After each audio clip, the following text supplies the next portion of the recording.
Hello and welcome to the season 1 finale of the Proimpact Podcast. No, your ears and eyes do not deceive you. I am not Greg Harrell Edge. My name is Chris Strub. I am the behind the scenes producer for the content that we create here at the Proimpact Project, including our LinkedIn Live podcast. Now, this season, Greg sat down with 10 incredible guests across 9 episodes. My goal here today is to give you a feel for each of those conversations through a set of highlight clips. Now, you can find the full episodes on our LinkedIn at Proimpact Project, and I encourage you to catch up on your favorites on YouTube, Spotify, Apple Podcasts, or wherever you like to listen. We designed this first season as the perfect lead up to the inaugural Modern ED Summit happening Thursday, October 30th, 2025 from noon to 5 p.m. Eastern. So while you're listening today, please visit proimpact.org, click on ED Summit to register for free. The podcast is one of the core pillars of our philosophy at the Proimpact Project, providing modern EDs the tools they need, you need, to stay future ready. And a huge part of staying future ready is having a strong strategic plan. That's why I'm kicking off today's episode with a clip from my personal favorite episode of season 1, episode 102, featuring Brooke Ritchie-Babbage of Bending Arc. What does success look like 3 years from now? Not what do we want to do? What are the activities we want to do? And one of the things that I saw Jacob do so well was let go of things. He and his team said, oh, interesting. We thought that we were going to do 3 programs in these regions and these activities in this way.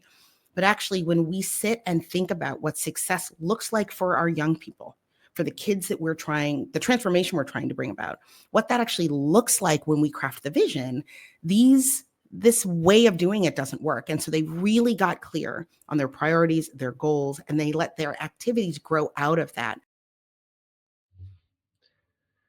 In episode 103, Maria Yurakova of the Charity Search Group laid out some of the startling statistics about turnover among executive directors and how you can best position yourself to move into such a role. And that's probably the best thing to do, is really stay on top of what currently is happening in a lot of organizations. So the fact that 2 out of 3 executive directors plan on leaving is something we should all be aware of. Doesn't mean that we need to lose sleep over it, but we need to plan for it.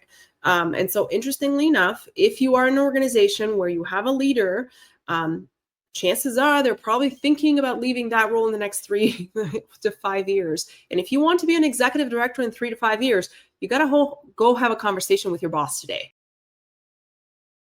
Let's take a look at episode 106, where Ria Wong of Ria Wong Consulting talked about the mindset shifts that executive directors need to embrace in order to inspire and secure visionary major gifts.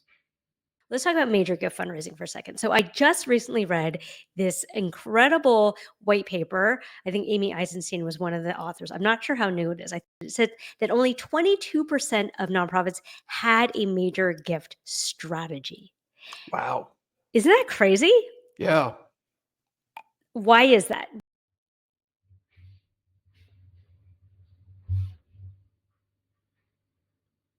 In episode 105, Mitch Stein, head of strategy at Chariot, broke down the rise of donor-advised funds, or DAFs, and what every executive director should know about tapping into this fast-growing source of philanthropy.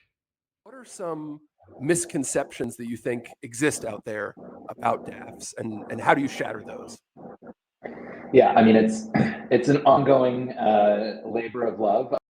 The single biggest one that I really kind of rant against on my LinkedIn the most is the thought that DAFs are a tool for the super wealthy only when making large gifts. And those are 2 distinct points that are really important. One, DApps are not only for the super wealthy. There's millions of people now that are using this tool. But first and foremost, it's a signal about someone that's just deeply engaged with their philanthropy, and that they're taking proactive steps to set aside funds for giving as a part of their budgeting, as a part of their investing plan.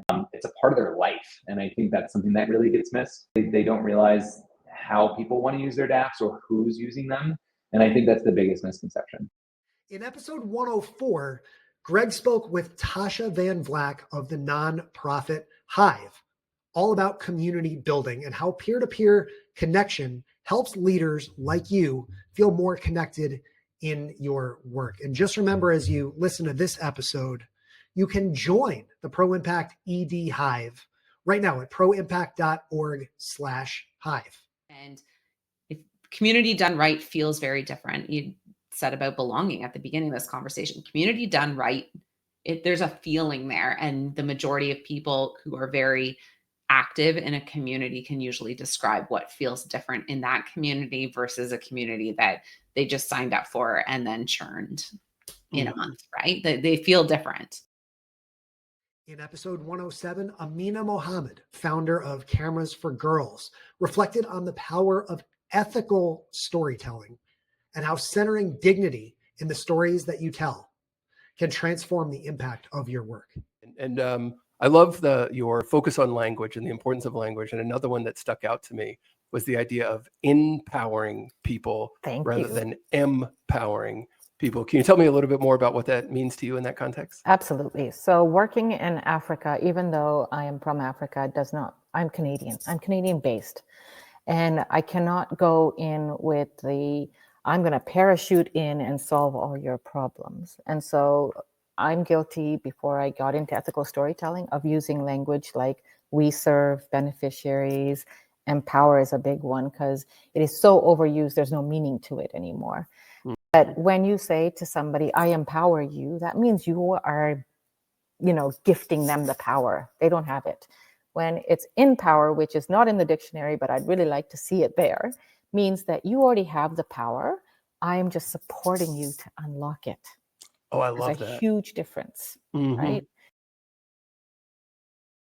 We kicked off season 1 with episode 101. Bryn Crispin of Cause Focus discussed the importance of thought leadership and how establishing your voice in the nonprofit sector can really help shape your organization's impact. So just starting really small. And a lot of times, I coach our clients on just being more mindful of what questions people are asking you anyway. So you don't have to nearly start from scratch and build this whole content plan, calendar, to feel like you're tackling this really well, but just pay attention to what kind of questions are people asking you in your meetings or when you go out to coffee, or even a friend who doesn't really understand your work yet. Like, what kind of questions are they going to be wondering about? And just kind of take it one at a time and answer those questions in your posts.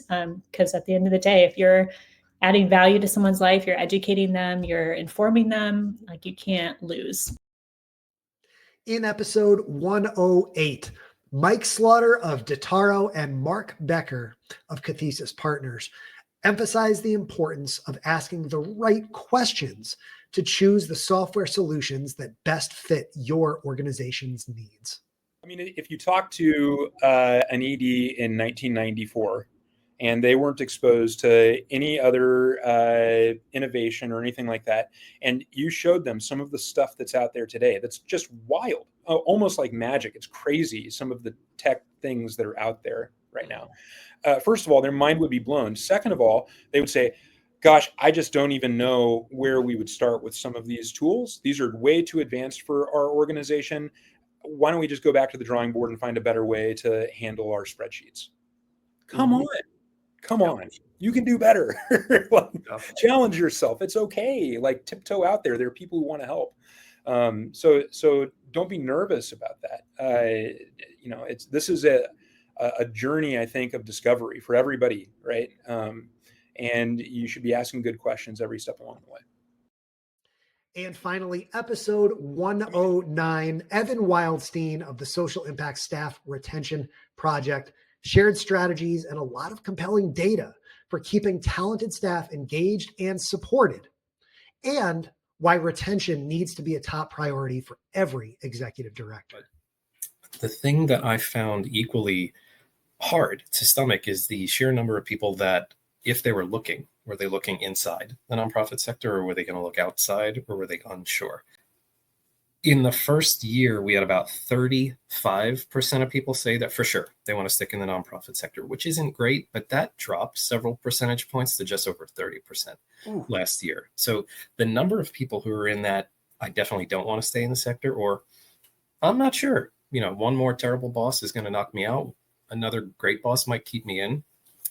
That to me has been one of the more staggering percentages there, because when you think of how much control, that's the wrong word, but how much control a manager has over the well-being of their employees and thereby the mission that gets delivered, you could be the last stop before someone decides to fully flee the sector and go make coffee. That's going to wrap up season 1 of the Pro Impact Podcast. Thank you for listening.